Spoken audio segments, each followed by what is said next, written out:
Haywire. Oh goodness. Well, I have to say, in terms of heroines and female on-screen heroines, this has to be by far the worst. I mean, it is just incredibly boring. Am I supposed to care for this woman? Am I supposed to not care for her? I mean, I know which one it is, but I just flabbergasted by the boringness of this film. I mean, so what's the plot? Basically, she is double crossed by somebody, but then there's this whole assassination plot, and then that gets messed up, and then there's a whole thing, and then they're after her because she's killed somebody who's trying to kill her. What? I mean, it is incredibly boring, and to think this is the person who made Ocean's 11, then I think this is just completely unbelievable. Because Ocean's 11 had character. This movie has zero character. It has nothing going for it, and it has fight sequences which are quite good for a time being, but then kind of just get repetitive and like, oh yeah, they're just gonna rock, sort of throw each other over and then kick and then fly and then, well, not fly, but it's just completely like, oh, I don't care anymore. And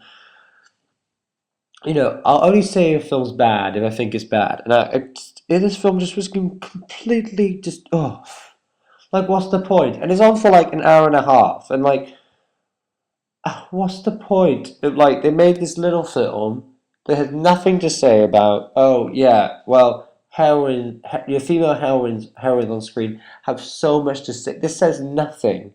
It's a bit like sort of a turtle making a film. It has nothing. It's like the slowest, hardly anything going on.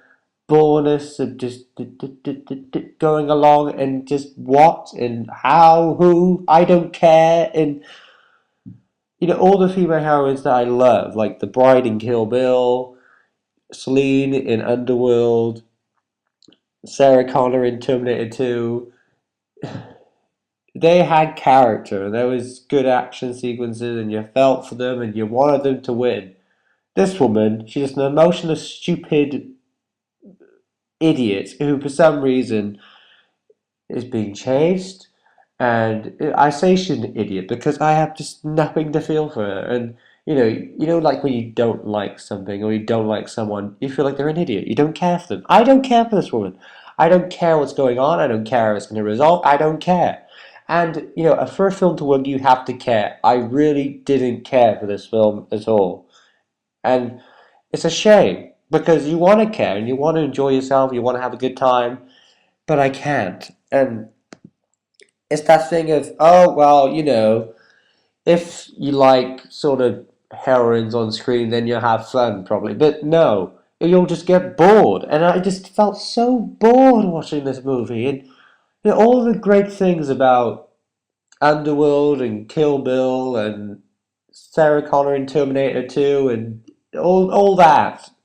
And even Lara Croft in Tomb Raider, the Angelina Jolie movie, the first movie, not so much the second movie. The second movie is okay. But all of that, all just completely and utterly diminished and thrown away. I still can't believe Steven Soderbergh made this movie because he made Contagion, which is a good little movie on its own. He obviously made Magic Mike, but I'm not going to watch that because it's about men throwing their clothes off. And obviously he made Ocean's 11, but I can't. What? How did this happen?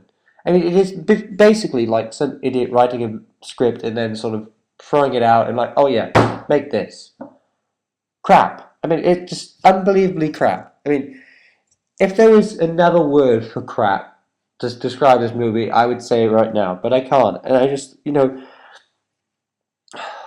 don't understand. I understand she's supposed to be like emotionless because she's an operative, but if we're supposed to care and engage, how can we if she's emotionless? I mean, it doesn't make any sense. And for that reason, 3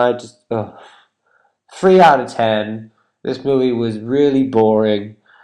For the nice scenery of going around the world, which obviously must have cost a lot of money, but like, what was the point?